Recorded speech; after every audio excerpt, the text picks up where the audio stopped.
Assalamualaikum warahmatullahi wabarakatuh. Halo nah hebat, jumpa lagi dalam pembelajaran bahasa Indonesia. Kita awali dengan berdoa terlebih dahulu ya. Yuk kita mulai. Dalam video pembelajaran kali ini kita akan belajar tentang struktur surat dinas. Yuk kita mulai mengenalnya. Sesuai dengan penjelasan pada pengertian surat dinas di dalam syarat maupun ciri, surat dinas memiliki format tertentu. Surat resmi ini memiliki beberapa bagian yang harus tertera secara jelas. Bagian-bagian surat dinas tersebut diantaranya adalah seperti ini ya. Yang pertama ada kop surat atau kepala surat, yang kedua tanggal surat, 3 nomor surat, 4 lampiran, 5 hal atau perihal, 6 alamat, 7 salam pembuka, 8 pembuka surat, 9 isi surat, 10 penutup, 11 salam penutup, 12 nama dan tanda tangan, dan yang terakhir 13 adalah tembusan. Inilah format yang harus digunakan di saat menulis surat dinas. Yuk kita mulai mengenalnya satu persatu.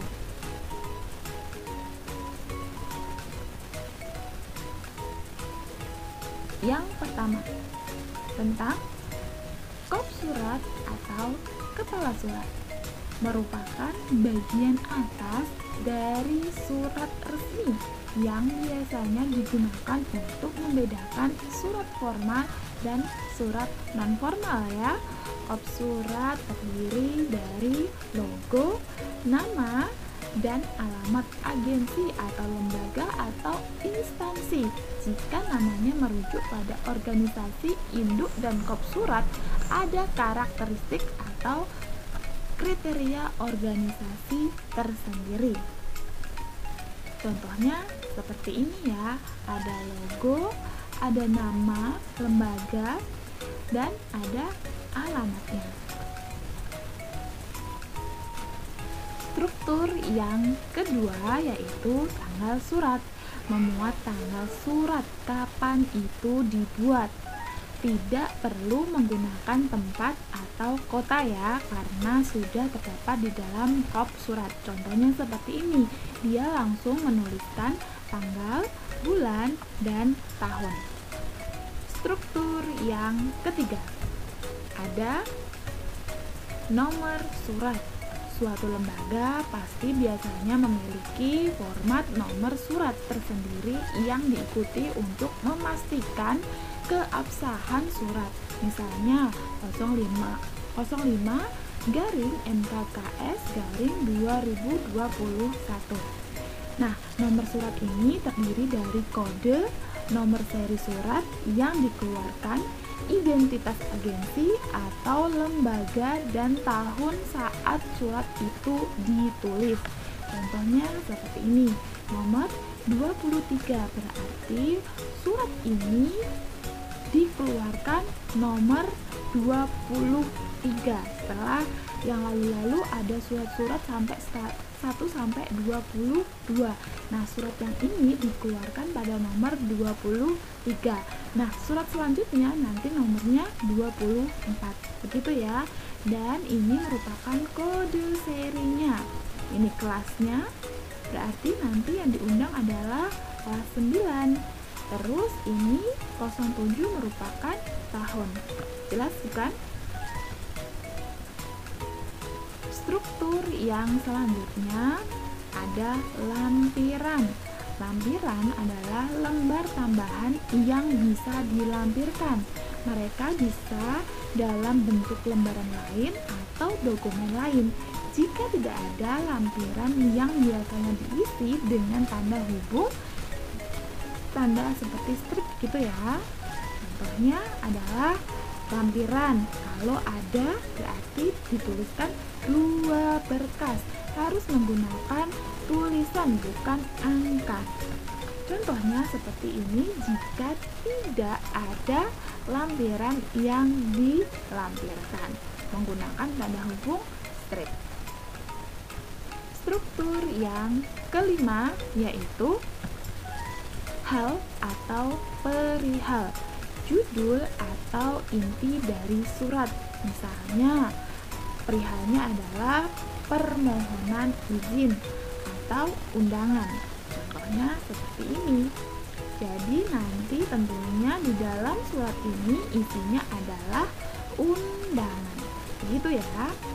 Nah, di sini nomor perihal lampiran wajib dituliskan di sini. Ada maupun tidak ada lampirannya. Struktur yang keenam yaitu alamat. Alamat surat memakai singkatan YTH yaitu yang terhormat. Tidak perlu lagi memakai kata kepada karena merupakan sapaan tertulis terhadap orang yang dituju. Selain itu, setiap bagian alamat surat tidak diakhiri dengan tanda baca apapun. Jadi tidak perlu ada kepada, langsung yang terhormat ya. Dan nanti di akhir alamat itu tidak ada tanda baca apapun. Contohnya, yang terhormat titik wali siswa kelas 7. Nah, di sini tidak perlu menggunakan tanda baca apapun. Contohnya langsung seperti ini. Struktur yang ketujuh yaitu salam pembuka. Salam pembuka itu biasanya seperti dengan kata dengan hormat atau assalamualaikum. Contohnya seperti ini. Setelah dengan hormat itu dia menggunakan tanda koma, atau bisa jadi dia menggunakan kata assalamualaikum pun juga ada tanda koma. Struktur yang ke-8 yaitu pembuka surat, berisi latar belakang, alasan, dan konteks lainnya dalam mengirimkan surat. Contohnya adalah dengan surat ini kami mengundang orang tua. Jadi ada latar belakangnya ya, ada alasannya mengundang orang tua dalam rangka sosialisasi. Nah, inilah alasannya. Ada sosialisasi kegiatan ekstrakurikuler. Struktur yang ke-9 yaitu isi surat. Ini merupakan isi yang penting ya, merupakan isi dan pesan utama yang ingin diutarakan dalam surat. Isi surat dinas harus jelas, efektif, bahasanya lugas, dan tidak bertele-tele. Jadi, disinilah yang membedakan ada kata hari, pukul, tempat. Inilah isinya. Diundang pada hari Rabu pukul 8, tempatnya di aula. Nah, perlu diingat di sini hari, pukul, tempat harus menggunakan huruf kecil ya, huruf kecil. Setelah itu, ketika menuliskan nama hari dan nama bulan tetap harus menggunakan huruf kapital. Ini dilihat ya dengan seksama cara menuliskan huruf kapital dan huruf kecilnya yang sudah sesuai dengan ejaan bahasa Indonesia. Oke? Struktur yang ke-10 yaitu penutup, merupakan simpulan isi surat. Biasanya berupa harapan, penegasan, atau ucapan terima kasih. Penutup surat sebaiknya langsung menyapa si penerima surat dengan ucapan saudara, bapak, atau anda setelah alinea penutup. Jadi tidak boleh menggunakan kata nya. Oke? Contohnya seperti ini. Kami mengharap orang tua atau wali siswa hadir tepat waktu. Atas perhatian dan kehadiran orang tua atau wali siswa, kami ucapkan terima kasih. Jadi langsung menggunakan si penerima surat. Tidak boleh atas perhatiannya, tidak boleh ya. Nyanya harus diganti kepada si penerima surat. Struktur yang ke-11 yaitu salam penutup. Salam penutup biasanya disesuaikan dengan salam pembuka ya. Jika tadi menggunakan kata dengan hormat, maka salam penutupnya menggunakan kata hormat kami.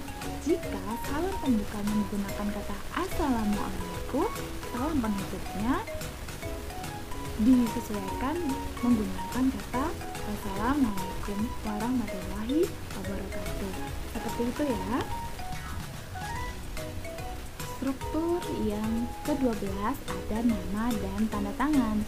Identitas penulis harus dicantumkan sebagai pertanggungjawaban penulis atau pengirim surat. Umumnya memuat nama instansi, nama pejabat, nama jabatan, dan nomor induk pegawai. Contohnya seperti ini, ada tanda tangan terlebih dahulu, kemudian diikuti oleh nama beserta gelarnya jika ada, dan nomor induk pegawai jika dia memiliki. Nah, diingat di sini ketika surat dinas pasti di dalam setiap tanda tangan ada stempelnya. Oke? Struktur yang terakhir yaitu tembusan. Pencantuman tembusan berarti bahwa surat tersebut juga dikirimkan kepada nama yang tertera di sana agar nama tersebut mengetahui perihal surat tersebut. Contohnya seperti ini ya. Kadang di dalam surat dinas ada yang tidak menggunakan. Tidak apa-apa. Jika perlu menggunakan tembusan, ya penulisannya seperti ini di bawah tanda tangan. Seperti itu ya. Demikianlah pembahasan tentang struktur surat dinas. Semoga kalian dapat memahaminya dengan jelas ya. Sampai jumpa pada video pembelajaran berikutnya. Wassalamualaikum warahmatullahi wabarakatuh.